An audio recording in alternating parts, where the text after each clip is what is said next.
All right, everybody, welcome back for the last time for the last video series.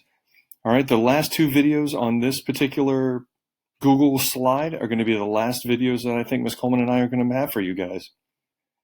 So let's get started. All right, so the last time we met, with the slides and the videos, we did cubes and rectangular prisms. So this time we're going to take a look at the volume for triangular prisms. Now, before, when we did the surface area, we did right triangles and scalene triangles. We're going to do the same exact ones, but just do the volume this time because that's the topic that we're on. All right, so let's take a look at the examples that we have here first. All right, so we're going to take a look at just the right triangular prisms the first go around. So if you take a look at the volume formula for a triangular prism, it's very similar to the cube and the rectangular prism formula. Those were base times height times width.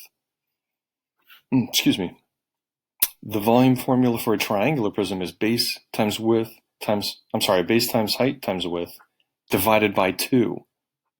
Because it's the same exact volume for a rectangular prism or a cube, but it's just cut in half because that's what triangles are. They are half of a square or half of a rectangle, depending on the measurements and dimensions. So the divided by 2 is the only thing you guys really need to keep an eye on for these guys. All right. So base, height, and width are going to be the same things that we've been looking for the cube and the rectangular prism. So the base, all right, that's again going to be the horizontal side that we're looking at. So for this one, that's the 7. So we're going to take that 7 and we're going to plug it into that first spot right there. All right. Now the height, which one is the associated or assigned to the vertical edge that we're looking for? All right, that would be the 5. So the 5 is the height, so the 5 is going to get plugged in that second spot. Now, which one is the width? All right, because this 9 here is a slanted side or slanted edge, and this 17 is the slanted edge. All right, well, take a look at the base and take a look at the height and see which one of these numbers or which one of these edges is coming off of those dimensions right there. So we got the base and we got the 17 that's coming off of it like that, and we have the 15 and we got that edge that's coming off of it like that, the one that's going backwards.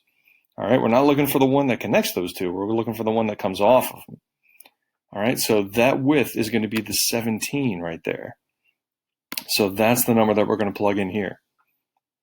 And again, once you have those 3 numbers plugged in, you're just going to multiply those things out.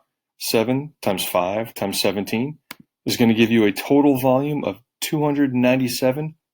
All right, because we're dividing by 2, we could have some decimal answers, but thankfully, because it's dividing it by 2, it's not going to get too crazy.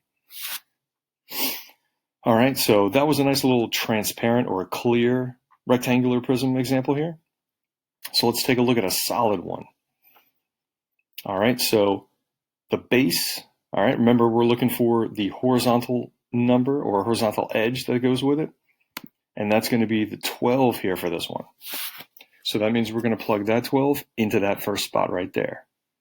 All right, height, we're looking for the vertical number that goes with it. That's going to be the 8. So the 8 kilometers is going to go right in here into that second spot. Now again, we're looking for the width, the one that's got that slanted edge to it. All right, so that 20 is going to be considered the width. So that 20 is going to get plugged in right there. All right, if you look at that 16 is like a part of that little triangle. Just like that 9 would be a part of that little triangle over there. All right, that is just an added piece of information that they could give you to try and confuse you guys. But the one that's kind of connecting the 2 triangles, that's going to be your width. So if there was an imaginary little triangle here, let me see if I can actually doodle this. Oh man, this is probably going to be real bad.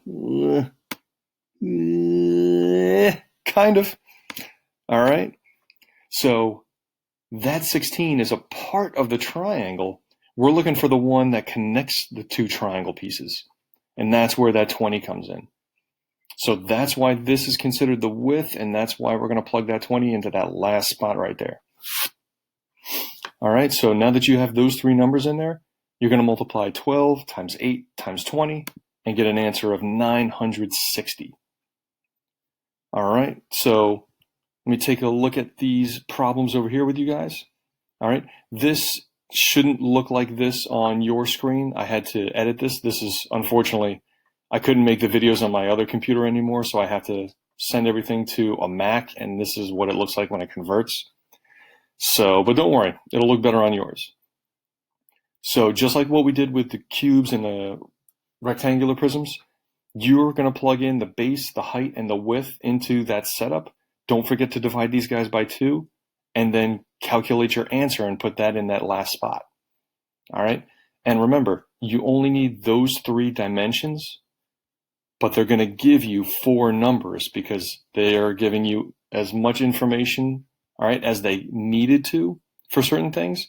So for this one, you're given more information as you need. So you only need 3 numbers, but they're going to give you 4.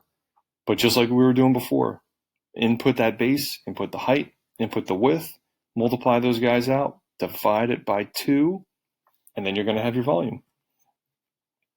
All right, and then just like the previous 2, you have a transparent triangular prism and then a solid triangular prism. Just remember that width is going to be the edge that connects the 2 triangles. All right, because, well, let me see if I can do it again. There's going to be a triangle. Not too shabby. Look at that. All right. So this is not the width. I know it's a slanted edge to it, but that right there is not the width. You want the one that's connecting the 2 triangles. All right. Wherever that may be on these things. So you guys are working on these 4. As always, go back and rewatch the video. Take down any notes that you need to. We can help you guys out if you just email myself and Miss Coleman. All right, or make little comments in your Google Slides, and we can get back to you guys. All right, and as always, have a good one, everybody. Work hard on these ones, and I will see you at the next video after you guys are done these. All right, take care, everybody. See you in a few.